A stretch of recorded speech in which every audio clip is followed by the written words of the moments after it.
What is up? What is good, everyone? Hope you're all doing well. Welcome back to more esports talk. Today we talk about Nadeshot, who directly asked Muddog, new GM of esports at Optic Gaming, a very important question, I would say. A great debate out there as well. Super curious what you guys think about this. It was actually Nadeshot questioning him and straight up saying, hey, why is Immortals Gaming Club keeping the Optic name under their umbrella? If you guys are somehow lost in the clouds, have no idea what we're talking about, it was actually Muddog, who used to run the Call of Duty team for 100T, recently was signed by Optic Gaming for the new LA Optic Call of Duty team.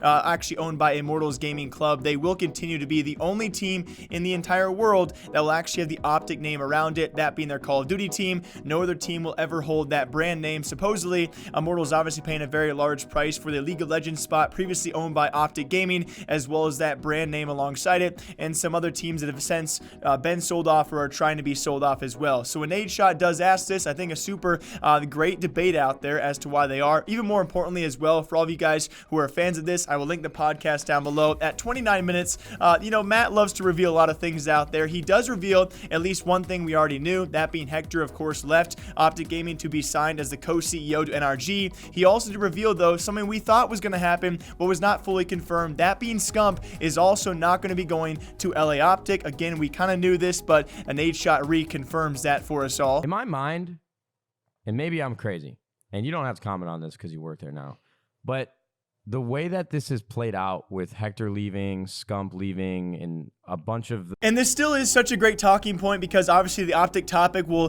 take a while to die out, if it ever will, in terms of esports, one of the biggest esports organizations to ever since stop existing. Alongside that, though, I think both sides have pretty fair arguments in terms of why Immortals would keep this as a brand name or why they wouldn't. So first of all, we take one side, this being Nadeshot's side, and obviously the OG guys are gone, right? A lot of us do believe, a lot of fans out there have said so far and expressed their distaste and almost hatred and backlash towards this new Optic as not being Optic, right? The green wall is gone. There's no OG guys in there anymore. Obviously Scump and Krim and Karma and Formal alongside Hector Rodriguez and the OG guys as well. All the content creators, everyone you once knew that was Optic Gaming, they're gone. As Nadeshot does stay, it's just stupid, right? It seems like a waste of time and a waste of really, why can't you just start a brand new team with a brand new name and build it up from the beginning?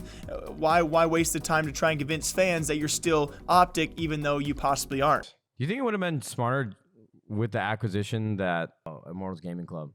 In my mind, the way that this is played out with Hector leaving, Scump leaving, and a bunch of the foundational pieces of Optic just not a part of the brand anymore, they should just rebrand the team. They should just come up with a new entity. Like, at this point, with how much community backlash there has been, why not just create a new brand and start fresh so that you don't have a bunch of angry 16, 17, 18-year-old just roasting your shit on Twitter 24/7. And then we take a look at the other side, though. I think Jackson has a great take on this podcast. Generally, whenever Jackson gets a word in, I think he has a great look on these kind of things and kind of do a tune to that. The fact is this, Immortals, they paid for that LCS spot from Optic Gaming, but they also paid a big amount of money for that Optic brand and to at least have a start of a following. Alongside that, Muddog kind of talks about this as well. At least it's a start, right? A lot of organizations out there, like Immortals, as they enter a brand new scene like Call of Duty, they'd pretty much be starting from scratch alongside their own base audience of Immortals Gaming Club, which is known around the world. But besides that, they've never been into Call of Duty before, so at least bring in the Optic Gaming brand, you know you'd get a little bit of a start. And so if you're going to pay tens of millions of dollars in this deal to acquire the Optic Gaming brand and some of their teams and lineups,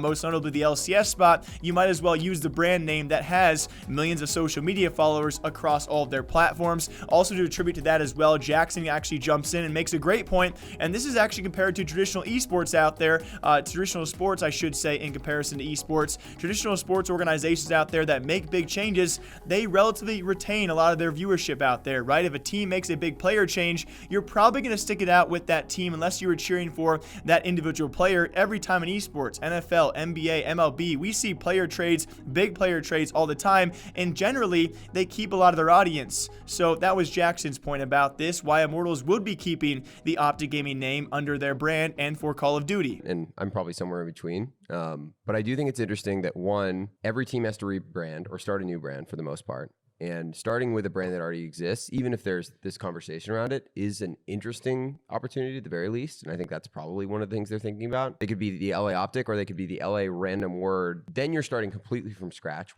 so that's a challenge. The other thing that I think is interesting and gets into a broader conversation about esports, and particularly the way Activision is doing it, one of the things you see in traditional sports all the time is complete turnover of the players, sometimes the ownership group, sometimes the coaches, everyone.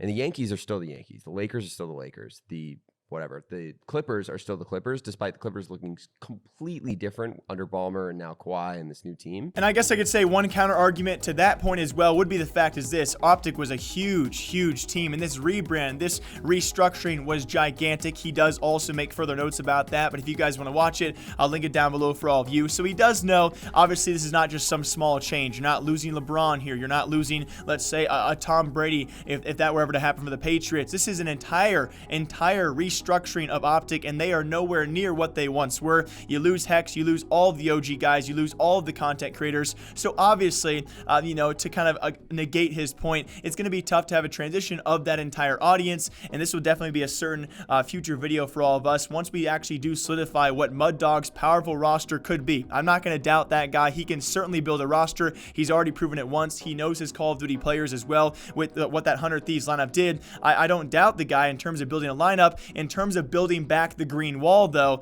that's a giant question for all of you guys. What do you think about this? Should Immortals Gaming Club have kept that Optic name, or rebranded like everyone else to their city and tried to start from scratch? What do you guys think about this? As always, my name is Jake here at Esports Talk, breaking down gaming and other esports news every single day, all day long. Do yourselves a favor, guys. If you want, grab a cup of coffee, cup of joe, maybe some water, orange juice, and I'll see you back here sometime soon. Until then, take care of yourselves. Bye-bye.